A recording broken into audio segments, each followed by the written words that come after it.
Hello everyone, again welcome to my YouTube channel. आज की video के लिए मैंने टॉपिक लिया है एमएससी बुक इंटीग्रल इक्वेशन से। पहले भी मैंने इसी बुक पर ही वीडियो अपलोड की है, उसी को मैं कंटिन्यू रख रही हूँ चैप्टर को। सो हम स्टार्ट करते हैं। देखिए, ये है Cauchy formula for repeated integrals, यानी कि जब इंटीग्रल्स रिपीट हो रहे हो तो हम उसके लिए बार बार इंटीग्रेशन सॉल्व करने के बजाय क्या एक बार में हम फॉर्मूला यूज़ कर सकते हैं, वो थ्योरम का आज प्रूफ है। सो लेट किया है कि F be a continuous function, F कोई भी कॉन्टीन्यूस फंक्शन लिया है on real line, then the nth repeated integral of F based at A. इसका जो बेस है वो ए ही रहेगा, यानी कि जो लोअर लिमिट है वो ए पर ही रहेगी और ऊपर वाले चेंज होते रहेंगे at given by single integration. यानी कि जब हम रिपीटेड इंटीग्रल्स हैं उसको हम सिंगल इंटीग्रेशन में हम चेंज कैसे कर सकते हैं कि देखो n टाइम्स हैं, ये टोटल n है इंटीग्रेशंस रिपीट हो रहे हैं जो, और फंक्शन xn लिया, और क्योंकि n है तो यहाँ पर dx1 dx2 dxn नहीं होंगे। ओके, सो हम इसको कैसे लिख सकते हैं, क्योंकि यहाँ पर ये टोटल अगर n है तो यहाँ क्या आएगा 1/n-1 फैक्टोरियल। ओके, और n-1 फैक्टोरियल जो हमारा सबसे फर्स्ट होगा उसके over a to x integration, और फिर उसके बाद x माइनस टी, जो ये इंटीग्रेशन किस पे होगा t को वेरिएबल मानते हुए x minus T n-1 F T D T. ये किस लिए है, अगर n टाइम्स इंटीग्रेशन है तो ऐसा होगा। ओके, सो हम इसका प्रूफ करते हैं। इसका प्रूफ हम किसका यूज़ करके करेंगे, मैथमेटिकल इंडक्शन का यूज़ करके। सो प्रूफ स्टार्ट करते हैं। Since f is continuous, the base case A, जो बेस केस है follows from the fundamental theorem of calculus का हम इसमें यूज़ कर रहे हैं, फंडामेंटल थ्योरम ऑफ कैलकुलस।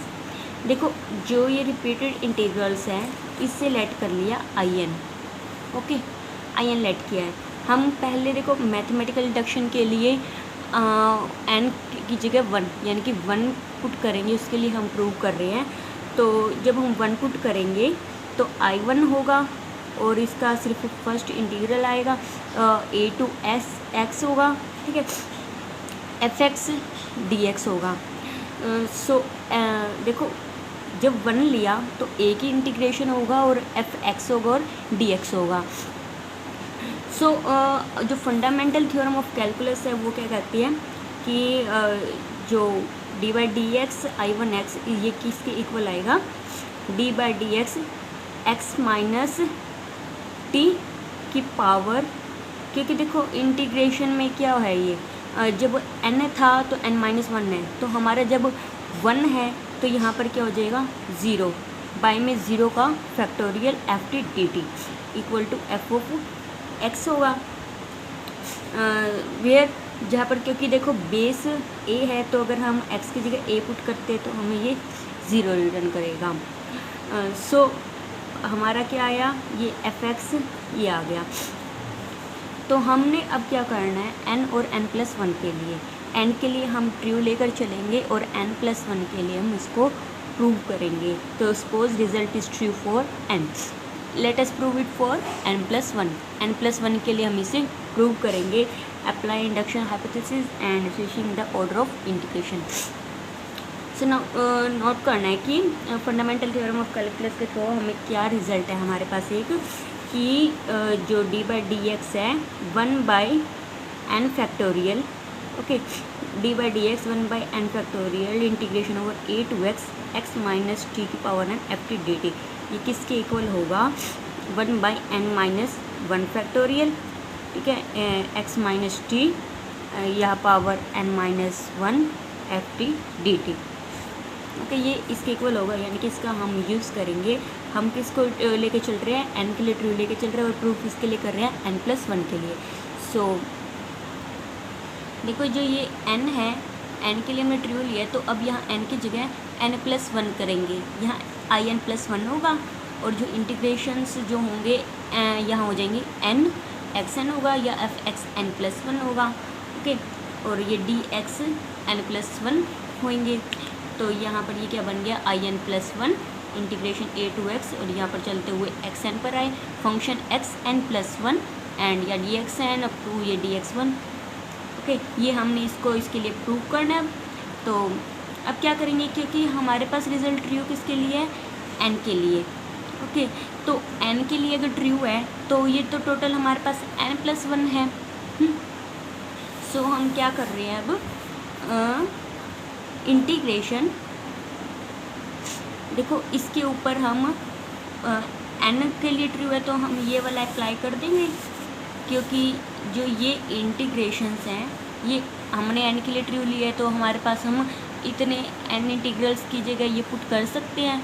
तो इसलिए यहाँ पर हम पुट कर देंगे, एक तो हमने अलग रख लिया, बाकी जो n बचेंगे हमारे पास वो उसकी जगह हमने पुट कर दी ये वाली 1/n-1 factorial integration over a to x x minus t। देखो क्योंकि हमारे पास आगे वाले दो इंटीग्रल बचेंगे, क्योंकि अगर n है तो एक n था तो एक बचता है, n+1 है तो दो बचेंगे, ओके। तो हम क्या लेंगे, x1 minus T n-1 ft, ठीक है, dt, एंड क्योंकि दो है तो dx1 भी होगा। अब क्या है, ये लिख लिया, अब इसका यूज़ किया क्योंकि n के लिए ट्रू था। अब क्या करना है, इंटीग्रेशन a to x, ये एज इट इज़। अभी अब इसका हम यूज़ करेंगे। देखो हमारे पास क्या है, यही वाला है 1/n-1 factorial a to x1, ठीक है, x माइनस टी n⁻n-1, यही है पूरा। इस पूरे की जगह हम ये यूज़ कर देंगे, ये पूरा है इतना, इसकी जगह हम क्या यूज़ करें, इसको तो लिख दिया d/dx 1/n factorial a to x1 minus t⁻n ft dt, okay. बाकी ये इंटीग्रल सेम का सेम। अब क्या होगा, देखो integration a to x 1/n factorial bar common, ये इससे कैंसिल, क्योंकि ये डेरिवेटिव है, ये एंटी डेरिवेटिव है, कैंसिल, और बचेगा ये अंदर वाला, ठीक है, ये hence theorem. Now next topic है converting initial value problem to Volterra integral equation. हमें इनिशियल वैल्यू प्रॉब्लम गिवन होगी, हमें उसको किस में कन्वर्ट करना है, वोल्टेरा इंटीग्रल इक्वेशन में, यानी कि उसके अंदर जो इंटीग्रेशन का जो लिमिट होगी वो a to कोई वेरिएबल होगी, यानी कि नीचे कांस्टेंट और ऊपर कोई वेरिएबल। सो एग्जांपल लिया, y का डबल डेरिवेटिव गिवन है equal to λyx plus gx, and initial condition है जब x 0 होगा तो y ऑफ 0 इक्वल टू 1, और y ऑफ x डेरिवेटिव में जब 0 पुट करेंगे तो वो 0 रिटर्न करेगा। सो हम क्या कर रहे हैं, इसे लेट कर रहे हैं, जो y का डबल डेरिवेटिव है वो क्या है, f ऑफ x है। अब क्या करेंगे, इसको y ऑफ x बनाएंगे, y ऑफ x के लिए हमें इसको इंटीग्रेशन करना होगा 2 बार। So integrating with respect to t के रिस्पेक्ट में कर रहे हैं, between limit 0 to x we have. तो जब इसका इंटीग्रेशन करेंगे तो डबल डेरिवेटिव से डबल इंटीग्रेशन से सिंगल इंटीग्रेशन हो जाएगा, इक्वल टू इसको इंटीग्रेशन कर दिया ओवर 0 to x, और लिमिट के वेरिएबल क्या लिया हमने, t, f of t dt के रिस्पेक्ट में क्या है, क्योंकि इंटीग्रेशन करने पर हमें कांस्टेंट रिटर्न करता है, वो a आ गया। अभी एक अननोन है, इसकी वैल्यू हम बाद में निकाल लेंगे। अब अगेन इसका इंटीग्रेशन करेंगे तो ये y हो जाएगा, ठीक है, और इक्वल टू, अब डबल इंटीग्रेशन हो गया ये 0 to x ft dt, plus इसके ऊपर भी इंटीग्रेशन लगेगा 0 to x, क्योंकि कुछ नहीं है तो 1 into dt plus b as a constant ये रिटर्न कर रहा है। अब हम क्या करेंगे, देखो यहाँ पर डबल इंटीग्रेशन लगेगा, जब इंटीग्रेशन रिपीट होते हैं तो वो कॉची फॉर्मूला इसका अप्लाई करेंगे,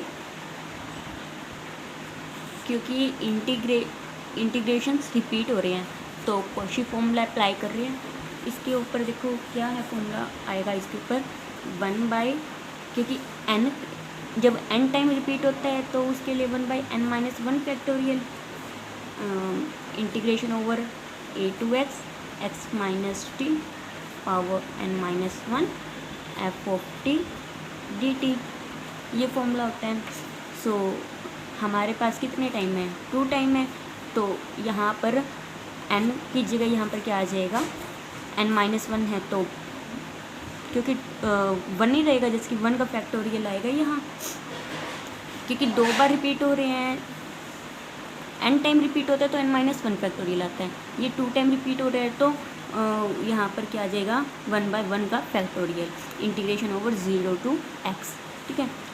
आगे क्या आएगा x माइनस टी की पावर n-1, और हमारा यहाँ क्या हुआ, क्योंकि n के लिए n-1 है तो 2 के लिए 1 होएगी, x माइनस टी की power 1 f of T dt, और यहाँ पर भी f ऑफ टी dt, और इसको इंटीग्रेशन हम सॉल्व करेंगे तो क्या आ जाएगा 1 का जो इंटीग्रेशन होता है वो क्या होगा विद रिस्पेक्ट टू टी है तो t आएगा, और लिमिट क्या है 0 to x, तो 0 to x है तो एक बार x पुट करेंगे t की जगह तो x बन जाएगा, a इंटू एक्स हुआ, और t की जगह एक बार 0 पुट करेंगे तो 0 हो जाएगा, और यहाँ बाकी बचा b।